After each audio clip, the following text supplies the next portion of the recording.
Good morning and welcome to the Cabka 2022 half-year results.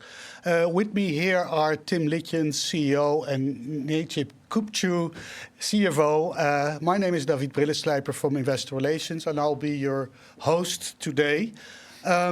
Before we start, I just want to remind you that you can submit questions during the entire session, including when we started the Q&A, by just pushing the button on your right-hand side to submit questions.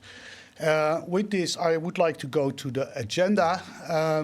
And in a moment, Tim Litjens will start with an introduction and some strategic highlights. Then Necip Küpcü will dive deeper into the financials of the first half year, and Tim Litjens will conclude with a post-period event and an outlook. And we'll end up with a Q&A with both of them. So for now, please, Tim, could you kick off with the strategic highlights and introduction? Thank you, David. First of all, warm welcome to everybody joining us live through this webinar, in which I will, together with our CFO, Necip Küpcü, walk you through some of the main developments in the first half of the year, as well as, of course, the financial performance. We see that in the first half of the year, the market has continued to be strong. The global trends of supply chain rationalization, but also the increasing importance of sustainability and circularity, have driven continued strong demand for our products, which ultimately translates to a growth of 27% over the same first half year last year. 12% of that is driven by volume. We see especially good progress in our strategic focus areas of large containers as well as customized solutions. But also 15% of that is driven by price effects, where we have passed on the higher input costs of especially materials, but also energy to the market. If we look at the market from a geographical perspective, we choose to focus on especially Europe and the US, and we see that in both markets demand has developed very favorably. That also ultimately translates to a strong order book. We have an order intake over the first half year, which has been outpacing the sales in the first half year. Main reason for that is some of the larger framework contracts that we closed, amongst other the contract with Target that we announced some time ago, which is kicking in now for the second half of the year. That strong top line progress is also translating to our operational result, where especially with our market power, we've been able to offset these effects of inflation, especially visible in the higher cost of plastics, both virgin as well as recycled, but also the higher energy costs. Ultimately, you see that our gross profit is up by 5 million euros. Even held back a little bit by two events. One is the obvious delay that you will always face in a market where prices are increasing so rapidly and by this magnitude, but also the consolidation of the eco business that we undertook in the first half of the year, which obviously resulted in a temporary reduction of our output capacity. Combined, those two effects account for roughly 2 million euros unfavorable impact on the gross profit. Resulting EBITDA margin, subject obviously to dilution resulting from the higher pricing, comes in at 13% with a net income from operations of 0.7 million. Obviously, the first half of the year has been a very exciting half year for us, especially because of the stock listing. What have we been doing internally in an answer, let's say, to this event? First of all, I'm happy to say that we've installed the two-tiered board structure, with also in the last shareholder meeting the announcement of our new chairman of the board, Manuel Beja. But beyond that, it's triggered quite some changes, incorporating all the requirements that are there for us to be acting as a stock-listed company. First of all, there is the translation now to IFRS, so all the financials that will be presented by Necip are on the base of IFRS and no longer German GAAP, as well as the 21 comparable figures. Next to that, we are also taking the next step when it comes to our strategy with regards to circularity and ESG. Obviously, our products are already well within the core of circularity, with them being focused on reuse and fully on the base of recycled material. But we're now taking the next step of also bringing ESG to all of our internal corporate processes. To that extent, we've started a process a few months ago with PwC, supporting us with mapping out that journey and those KPIs, ultimately resulting also in a first ESG reporting, which will be there at the start of next year. Next to some of the internal changes that we've been driving, we've obviously been operating in a highly dynamic external environment, dominated really by two major factors. On the one hand, there is the geopolitical tensions between Russia and the Ukraine, which do not have a direct effect on us in the sense that we do not have sales to either of these two countries. But there's obviously an indirect effect, because these geopolitical tensions have caused for the energy markets to really melt up, which is, of course, also impacting us when it comes to the energy cost. If we look at another external development which is impacting, it's the disruption of the various supply chains that are out there in the world, and particularly for us, the materials. We've seen virgin resin prices, although we have very limited exposure to virgin, increase, pretty much double within the first half of the year, and as a result, also the price for recycled plastics move up. Our backward integration strategy here is proving to be very valuable to us, because it especially helps us to safeguard the internal supply, so that we always have material available in such a tight market to continue to supply our customers and go beyond that and grow. Looking at the financial markets, interest rates now, in response to the higher inflation, are moving up. Here, happy to say that we have rates locked in, but also with the limited leverage that we have at this stage because of the inflow at the moment of stock listing, the impact is really immaterial. Same goes, quite frankly, for the exchange rate. We've seen the euro depreciate quite heavily against the dollar. Outside of the translational effect, minor translational effect that this has, any transactional effects have been hedged. Zooming out a little bit now to our strategic objectives, I'm happy to say that our strategy that we've laid out is really paying off. We have a strong commitment to invest in innovation, of recycled materials on the one hand, and new product on the other. And we see that paying off. We've successfully expanded our position in large containers, but also signed multiple contracts with larger customers. Target was one example for these so-called custom solutions. So the business of what we call reusable transport packaging has been progressing well. If we look at the other business that we run, which is called the eco business, here it's been very much about driving, on the one hand, operational efficiencies, and on the other hand, an expansion of our capacity. We did so through the consolidation of the two sites that we used to operate in Germany, now moving them into one. That has been completed, so we should see those effects coming in the second half of the year. So all in all, it's proving to be a good base for growth in both our end markets, for RTP as well as for eco. With that said, I would like to give the opportunity to Necip Küpcü to introduce you to the financials in more detail. Necip. Oh, thank you, Tim. Also, very welcome, warm welcome from my side, to the audience.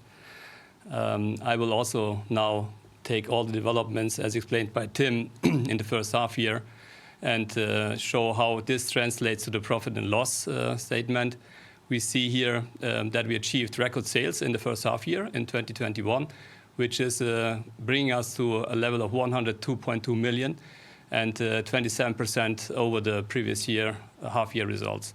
This is driven by especially organic growth, 12%, but also coming from pricing, which is 15%.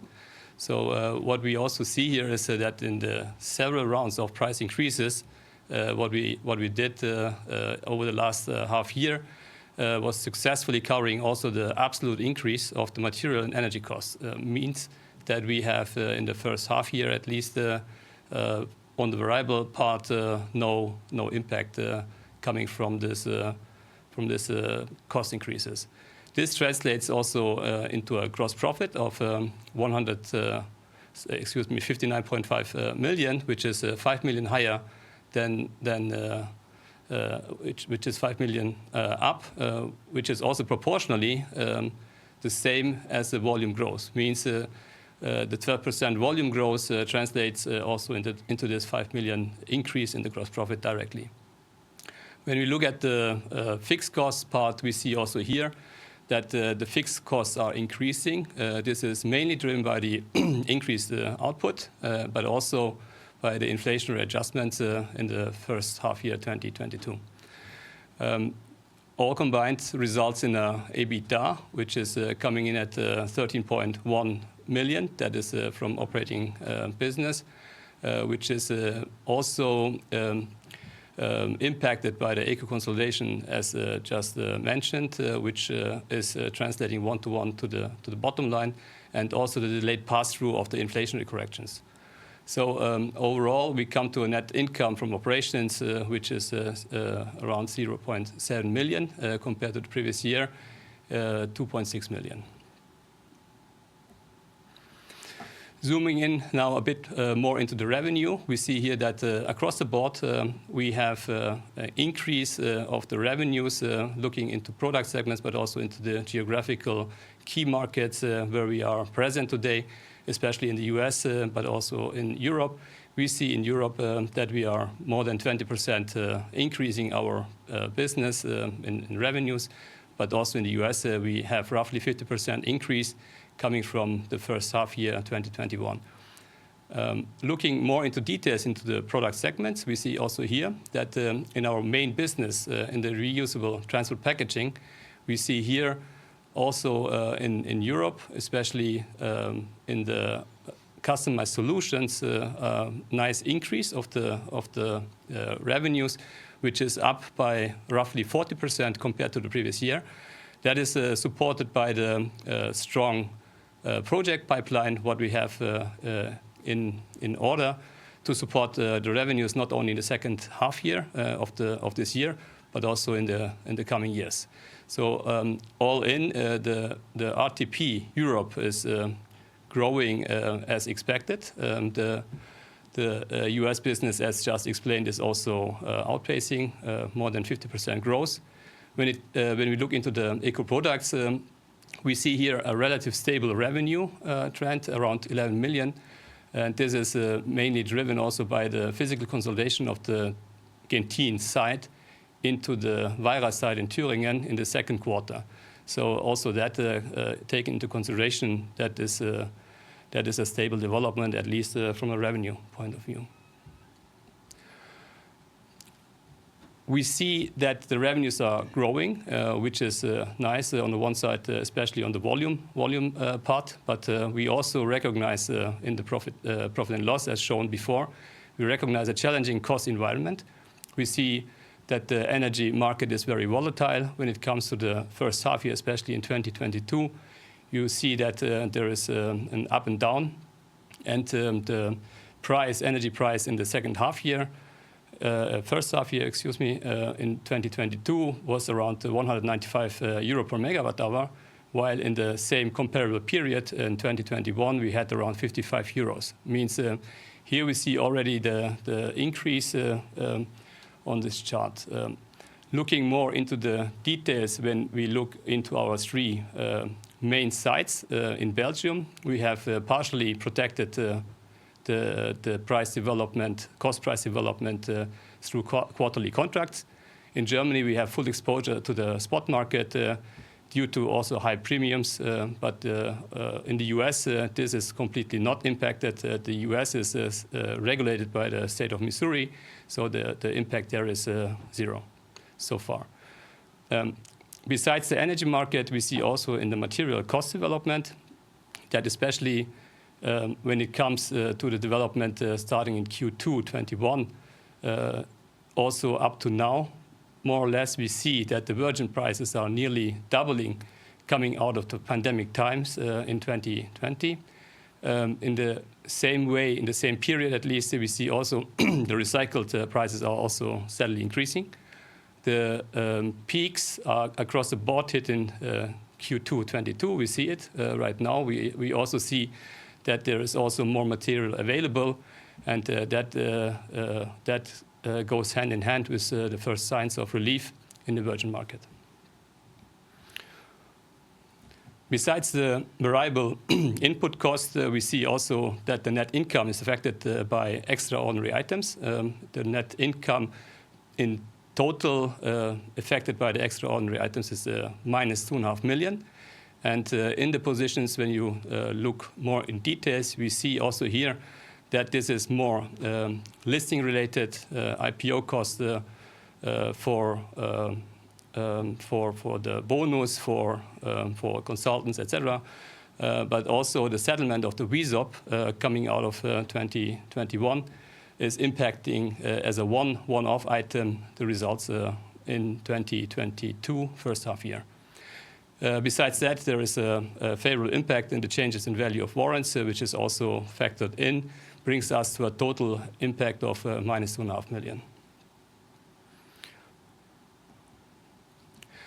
Looking now more into the net working capital, we see that overall, we must say we are on track, which is good. Looking at the midterm guidance, we had also defined that we want to be at the level of 20% of sales. So far, I think this is on track.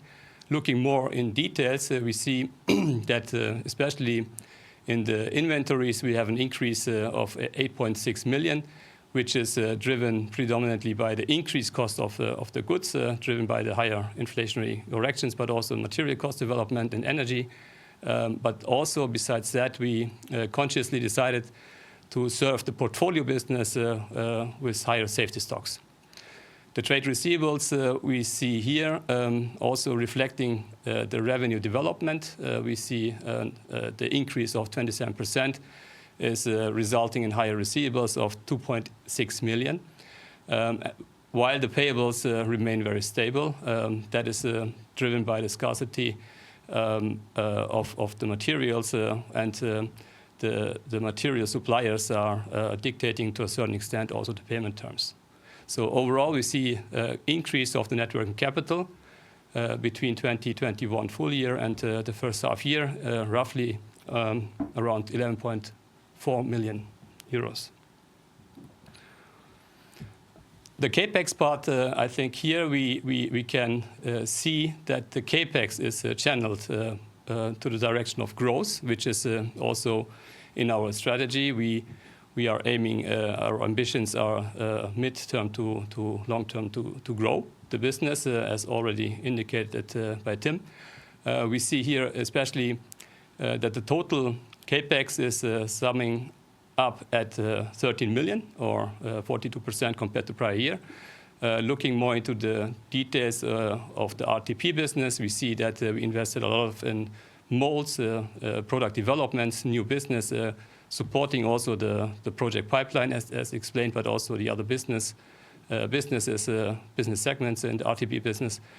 So overall, that is the one side. Besides that, we have the eco products. The gross capex investment is 3.7 million, which is also predominantly related to the eco consolidation. Coming out of the second half year of 2021, combined with the first half year 2022, we can say that the complete project is now on time and on budget completed. So that was also something we expected in that way. The maintenance and replacement capex, that is also part of our midterm guidance. We see here that this is at a level of 2% of revenues, and the midterm guidance was here 4%. So overall, I think the CapEx is fully related to growth, or predominantly related to growth. That part is, I think, clear. Besides that, we have also, in mid of March, we have the acquisition of the minority shares in the US subsidiary. So we have also the 100% of the affiliate now within the group. So that resulted in a CapEx of 1.8 million. The overall picture of the net debt decreased, especially by the cash inflow from the business combination. We see here that the net debt starting at 62.5 million end of 2021 was basically, we see here that the CapEx, the gross CapEx, was offset by the operational result, the normalized result before depreciation. That part is covered. Besides that, we see that the net working capital with 11.4 million combined with the other working capital 3.8 is increasing the net debt position by 15.2 million. And additionally, we have also this extraordinary items rooted in listing as explained before, which is also 6.9 million. Combined with the cash inflow, we come to a level of 40.6 million net debt end of June. This is resulting in a net debt to EBITDA level of 2.2. So overall, when we go back to the midterm guidance, what we provided earlier, we see that the five the boxes are I would say, well under control, except one position, but that we can look into. We have in the revenue a high single-digit revenue growth assumed, or in the guidance provided. We achieved in the first half year 27%. We see in the EBITDA margin 20%, or we want to be above 20%. We achieved 13%. As explained also previous, we have also some dilution effects based on the revenue increase coming from pricing, but also the cost increases in material and energy, which is diluting also the EBITDA margins. The CapEx from maintenance and replacement as of percentage of revenue is, as explained, at 2%, and the net working capital is exactly on track with 20%. The provided payout ratio for the dividend with 30 to 35% of net profit is something we stick to at this stage. So all combined, these are the first half-year results, more in details. And I would give the word back to Tim, and he will now also give some words on the post-period events and give some outlook details. Okay. Thank you, Necip. First of all, a post-period event which we also published recently, the flooding of the Hazelwood plant. Let me start off by saying that I'm extremely grateful that none of our personnel was harmed during this historical flash flood that happened in the area of St. Louis. As a result, though, our operations in the factory of Hazelwood have been severely impacted. We still now, after 3 weeks, are in a situation that the operations are shut down. We are obviously doing all the necessary to clean up and to do the assessment on the equipment and electrical, to see that the plant can be brought back. But also fair to say that there we are subject to the rulings also of the county and state, who've declared the entire area currently as a catastrophic area. Meaning also that there's not even power to the region at this stage. That drove us to move and react very quickly in order to protect our business and to continue to supply our key clients. What we've done is we've extracted all of the injection molding tools, and we've reallocated these to alternative production locations, largely also with some of our already existing manufacturing partners in the United States. That is enabling us to now restart deliveries in August, where already by the start of September we expect to be at roughly 70% of the supplies compared to where we were before the flood itself. On top of that, as mentioned, we have, especially in the second half of the year, the target contract kicking in. Also, the production and the deliveries related to that contract have been safeguarded. So, combined, we will actually see that the revenue for the second half of the year, despite this rather catastrophic event, will increase. There is a flood insurance in place, so there is obviously now very intimate discussions ongoing with the insurance companies and the relevant adjusters in order to assess the damages and also the compensation for that.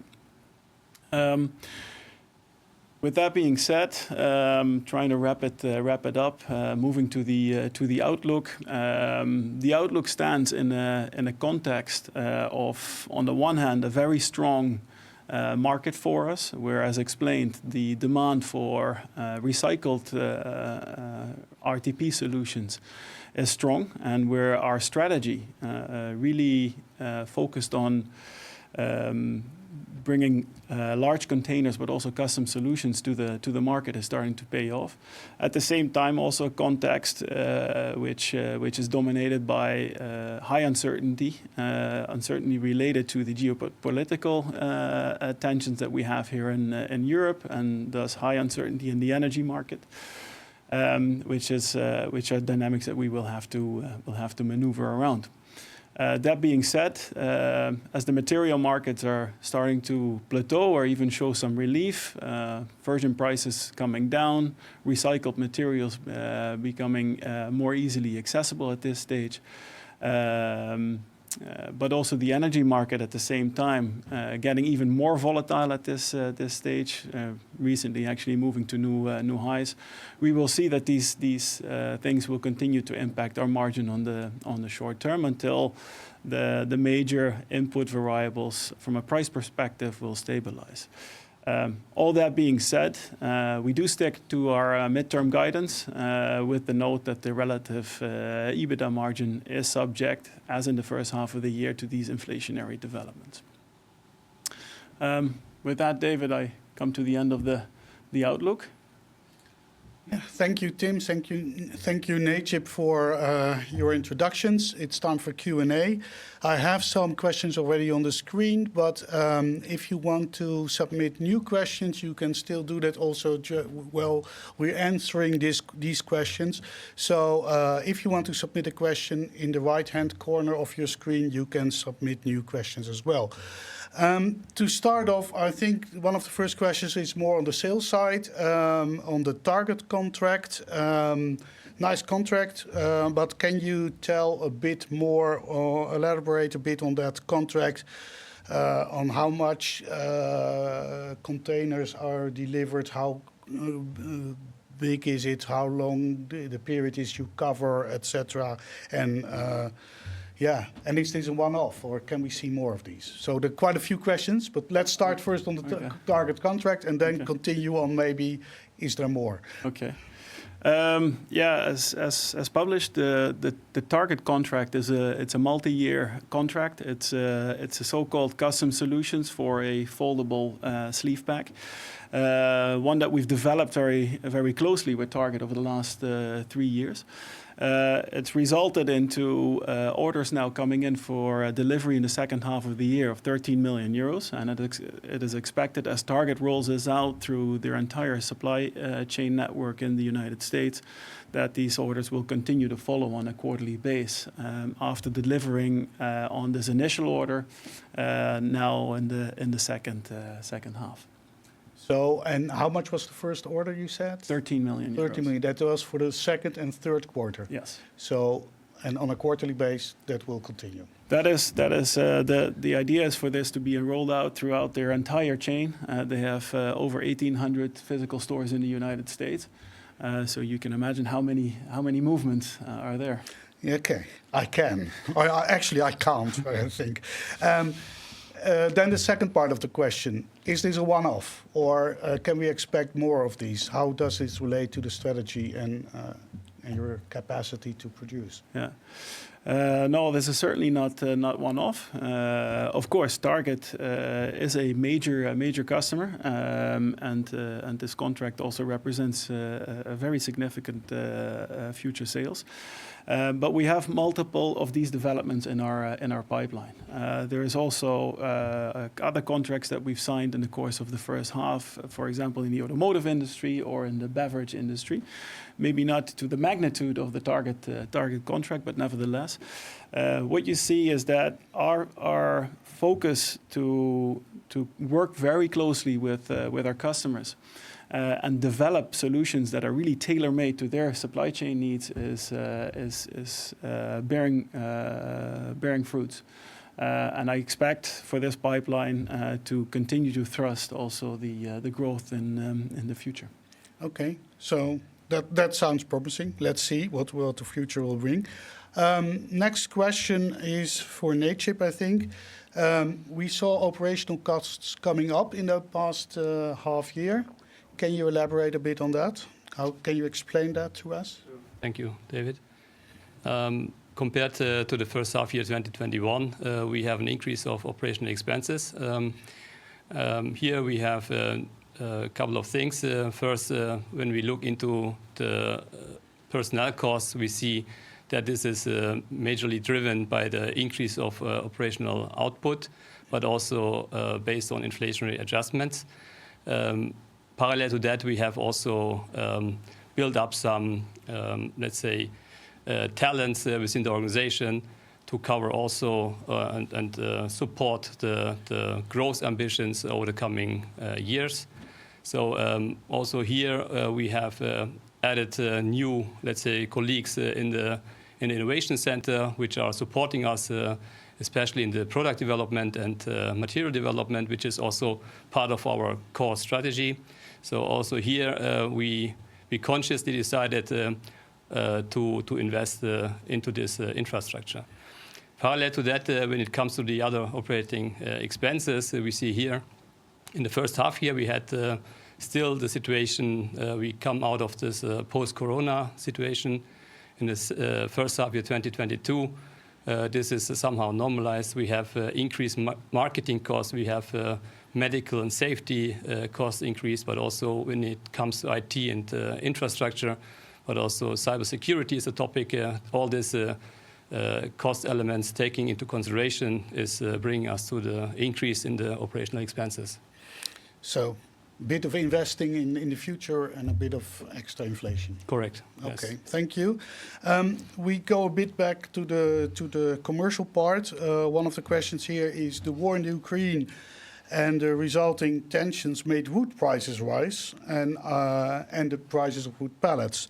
Is Cabka profiting from a shift away from wood into plastics? And can you tell us a bit more, or maybe the context of that?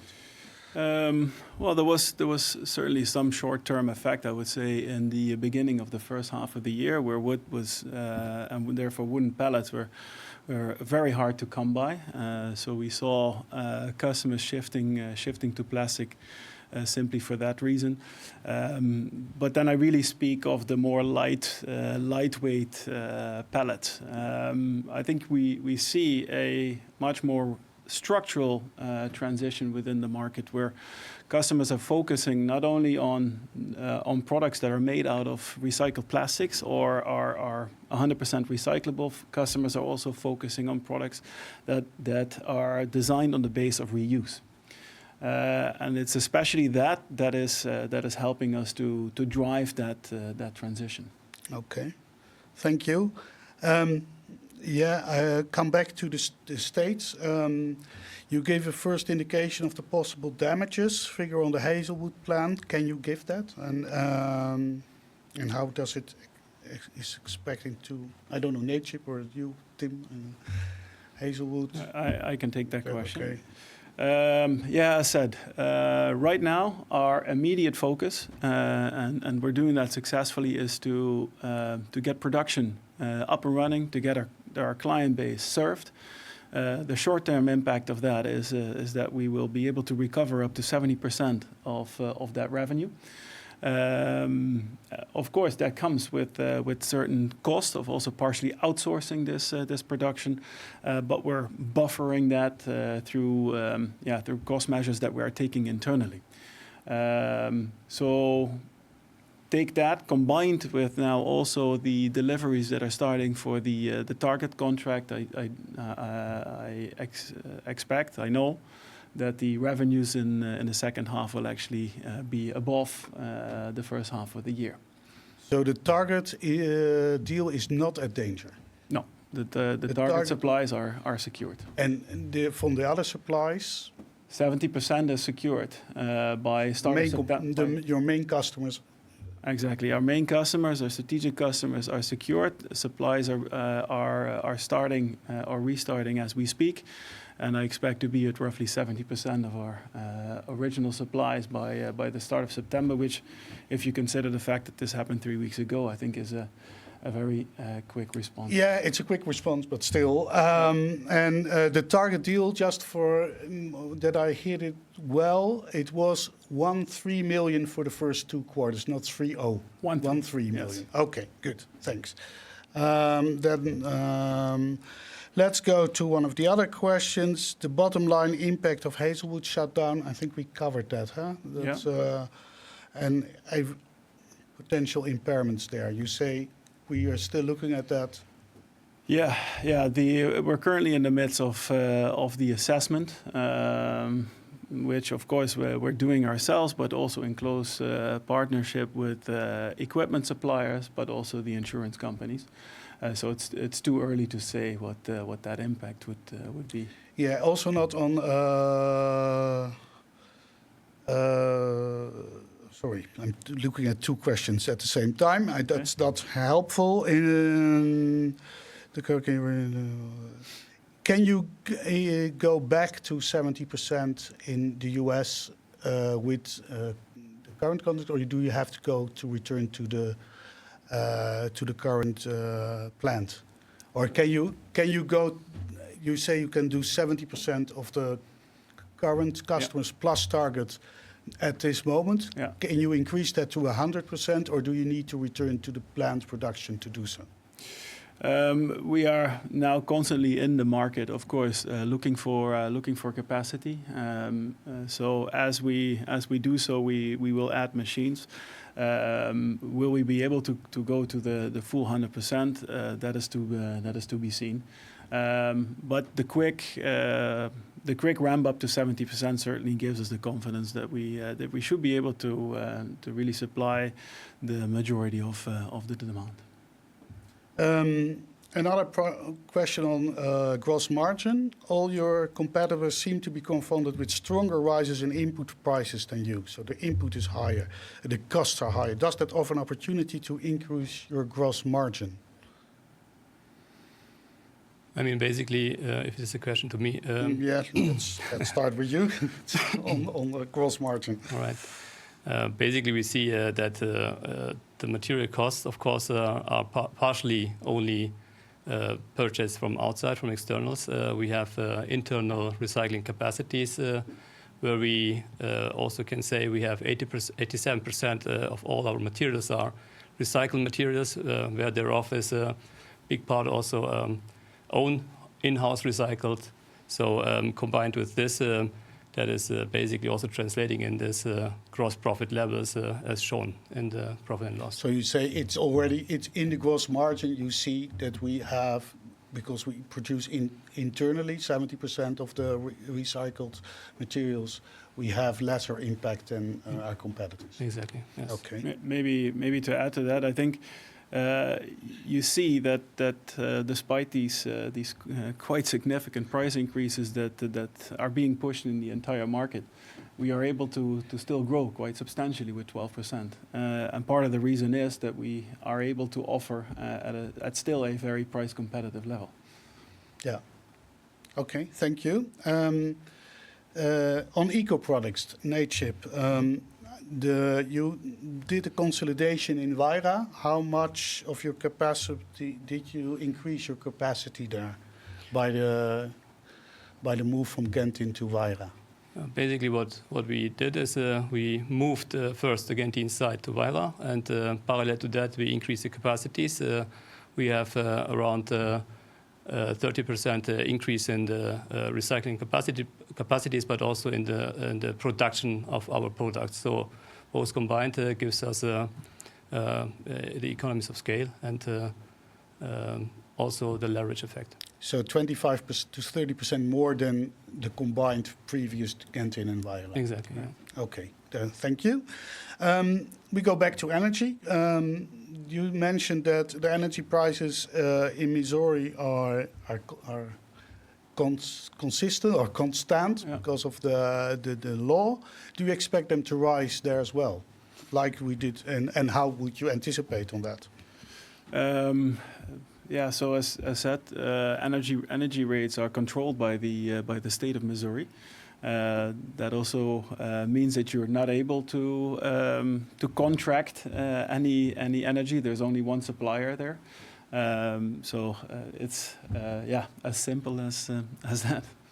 So, and you no expectation on rise or No, we've been in touch, of course, with both the state as well as Ameren, our energy supplier, and both are confirming that there is no such event on the horizon. Okay, and for Europe, we've seen some uncertainties also over the past few weeks.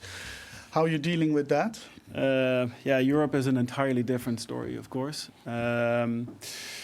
On the short term, what we are doing is we've introduced a so-called energy surcharge to our customers. So we are being very transparent with our customers on what the incremental costs of energy are to us, and we are passing them on.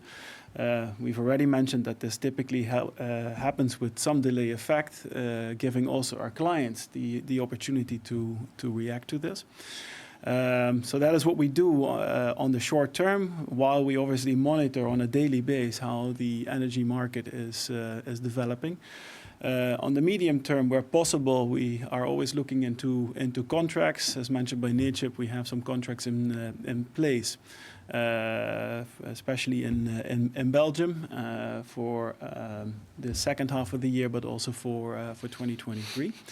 On the long term, I think also very relevant, we are focusing to move to more renewable sources of energy, solar, wind, but at the same time also as part of our current ESG roadmap, reducing our overall energy consumption, or in other words, becoming more energy efficient. Okay, so it's a staged approach. Yes. Short term to long term. On this, how will the margins be impacted in the second half year by these higher energy prices or increased feedstock? Can you give shed some light on that? Yeah. We've also mentioned in the press release that there is another price increase effective per August 1. This is to cover the energy increase that basically happened in the course of July. As said, we are monitoring this very closely. Markets are subject to very high turmoil at this stage, so we will see where this settles. If necessary, ultimately we will have to go back to the market and pass on more. Yeah, and maybe for you, NATECHIP, then also Tim says price increases fully cover your cost increases, but as of when have the price increases been fully implemented and reflected in the results? Because we see a lower operational result, lower EBITDA. Right. We announced as that also last time. we announced in end of 2021 the increase as per January 1 this year. That was the first price round. The second price round we did mid-March, and as Tim just mentioned, we do now another price round in August 1. On the effect, what does it mean for the bottom line? We see that we are covering the variable input costs so far, but of course with some delay or lagging effect when it comes to one-to-one translating to the bottom line. So at the end, it's always a temporary situation where we have this lagging effect, but we see so far it's completely covering. So, and when it will stabilize, that will run out. Exactly, that will be the favorable impact. Okay, right. Thank you. How long will it take to roll over all contracts to the new terms? I understand you have new terms with indexes to allow you to pass on cost increases. What will the new terms offer full protection? When will the new term offers full protect against cost increases for you? Is that one? Yeah, maybe that's a question I take. So the long-term contracts indeed have indexation clauses in there, typically on a quarterly base, covering both the increase of materials but also inflationary effects. That being said, when necessary, we are also engaging with some of our close partners at an earlier stage. Because everybody understands that these are very special circumstances, let's say, that may need some flexibility from both sides. So full protection is a bit far, but you cover the energy and the... So as mentioned by Necip, you see that despite the delay effect, there is full coverage at the end of the second quarter of the additional input cost. Okay. Then to EBITDA, you see, of course, you also mentioned that the inflationary effects or impact on the EBITDA. Are you also looking at cutting costs, for instance, to come closer to the 20% goal, or is that out of reach because of inflation? Yeah, basically, I think first of all, when we look at the net income or the net EBIT, the EBITDA as reported, we have in this number included some extraordinary items, which is a one-off item. That is for the first half year, mainly related to the listing. So we don't expect such a big ticket item anymore for the second half of the year. Parallel to that, of course, we are constantly looking into fixed cost-saving programs combined also together with the sites. We also launched right now a program with the sites together and determined targets. So we are constantly looking into these kind of measurements. Yes. Yeah, so cost cuttings to improve EBITDA in any way in absolute terms and sure. by less extraordinaries, but the margins will keep depending on cost developments, of course, to some extent. Back to the indexes and also the indexation clauses for clients. Will cost reduction also be passed on to the clients when prices will go down?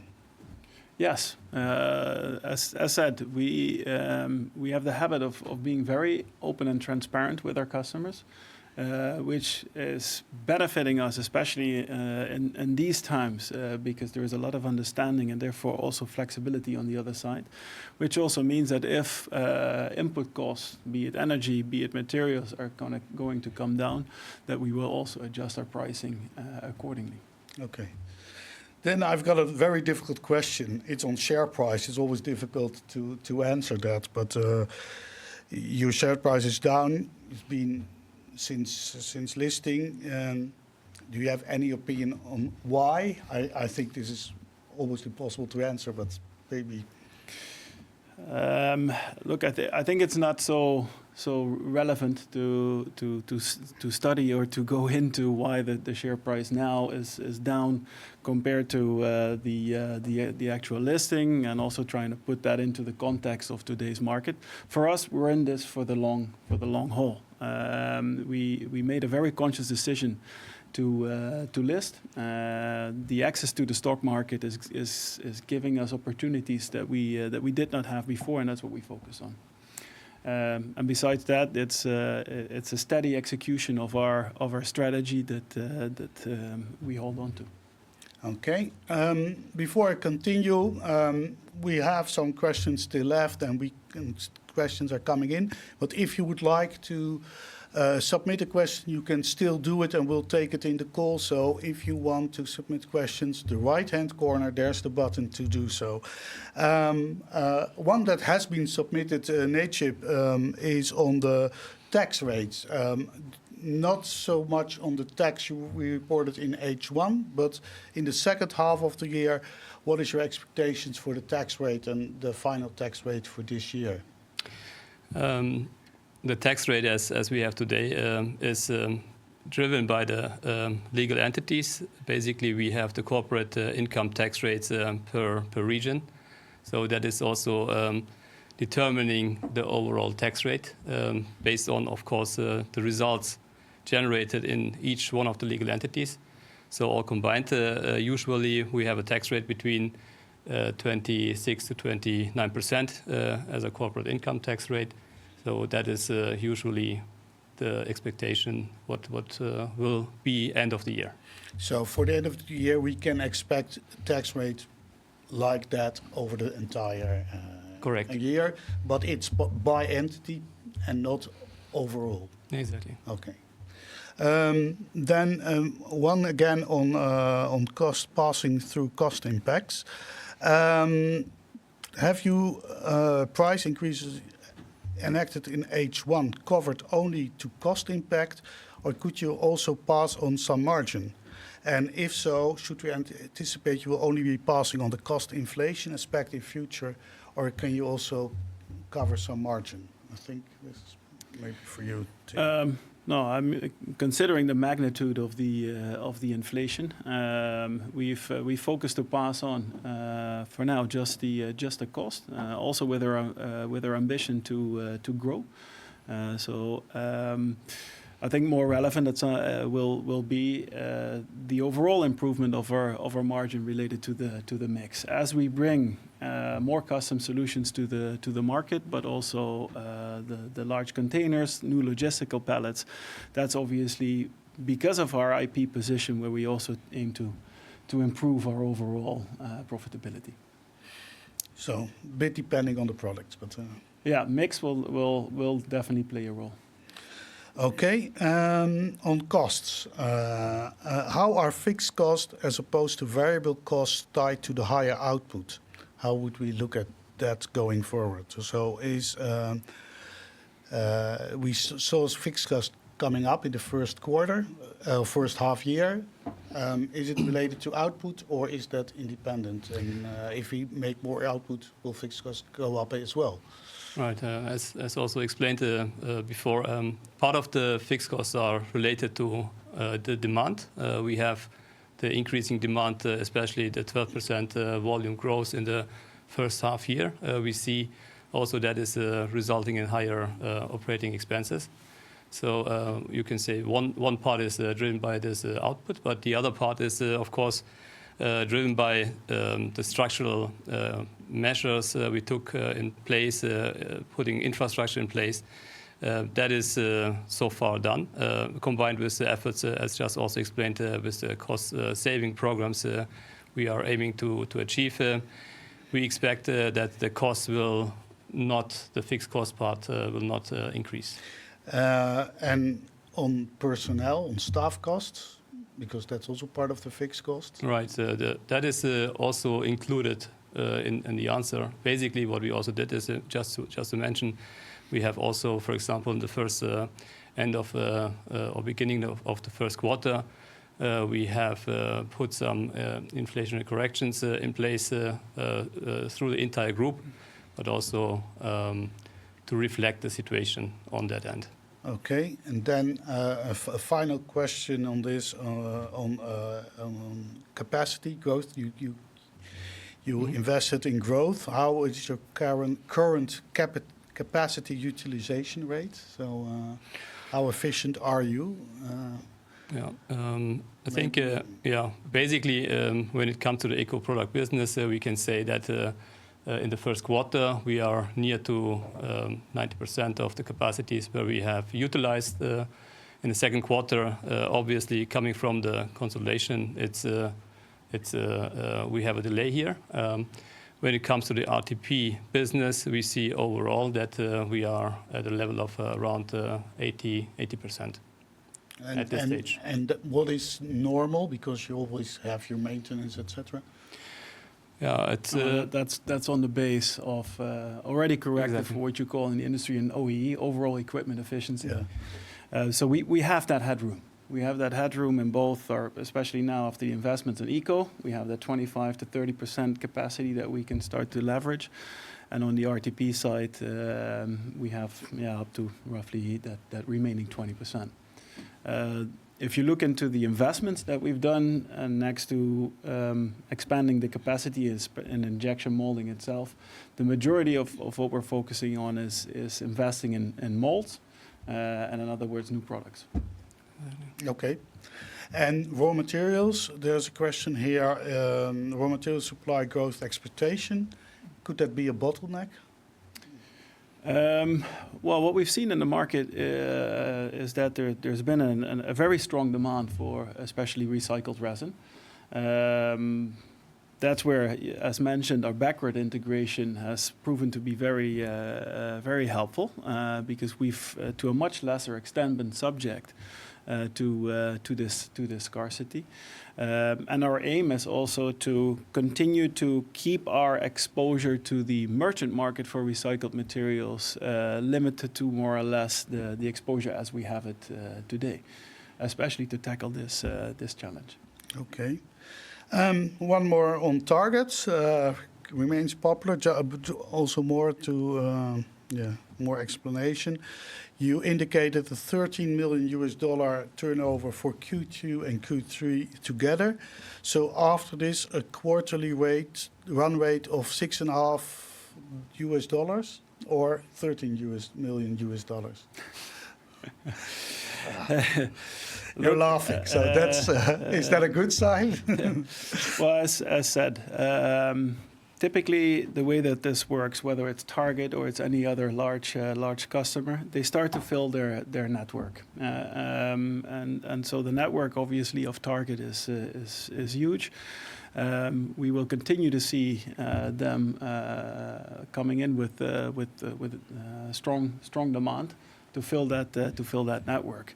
And we do expect, and that's also what we are anticipating, together with Target actually, we do expect an acceleration of that demand in the course of 2023. That's at least what we have scaled up for, from both a machine perspective as well as from a tooling perspective. Okay. Then one question again on the listing itself. You enlisted now. Can you say something on how you will use that listing going forward? Is it an option, for instance, for M&A to issue new shares in the near term, or are there any other ways you say that we benefit from this listing? Yeah, I think the listing is benefiting us in multiple ways. First of all, it's giving us.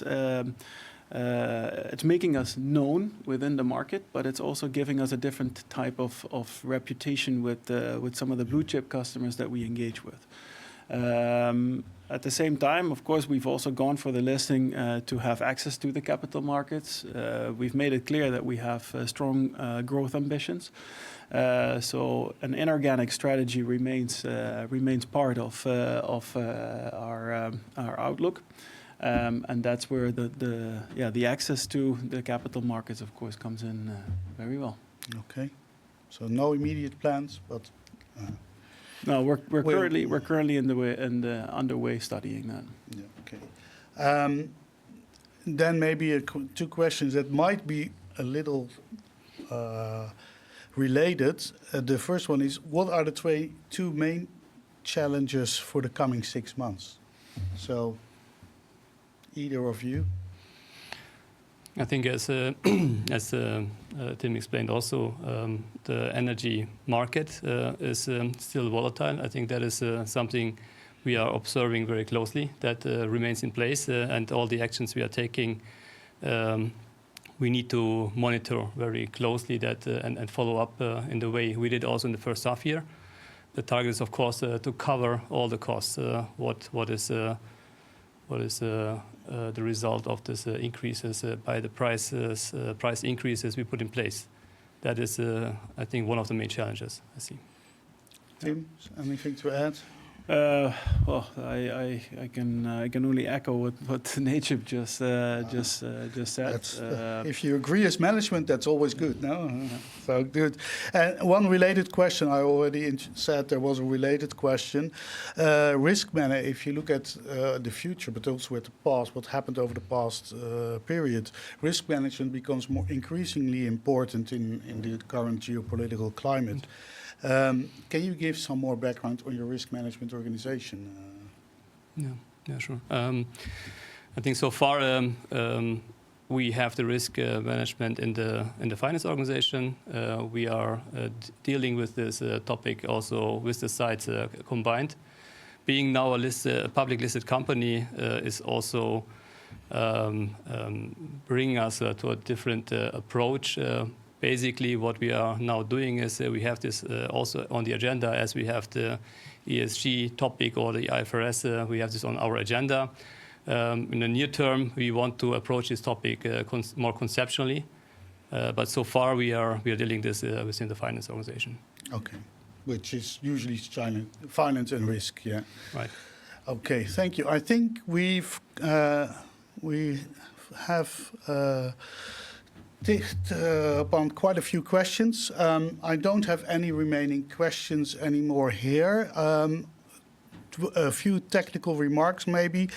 The presentation is already on our website. The slides are on the website. We disclosed that together with the press release and the full half-year report that are also on the Cabka.com website in the news and investor section.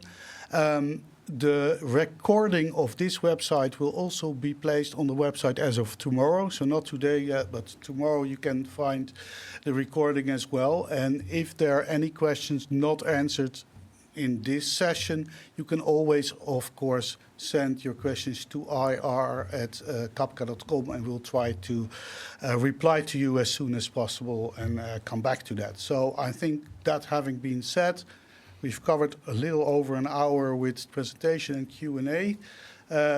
Tim and Necip, thank you for sharing everything with us. And you all who dialed in or looked at the webcast, thank you for joining us and for your interest in Cabka. I hope you have a very nice day going forward. Thank you. Thank you and goodbye.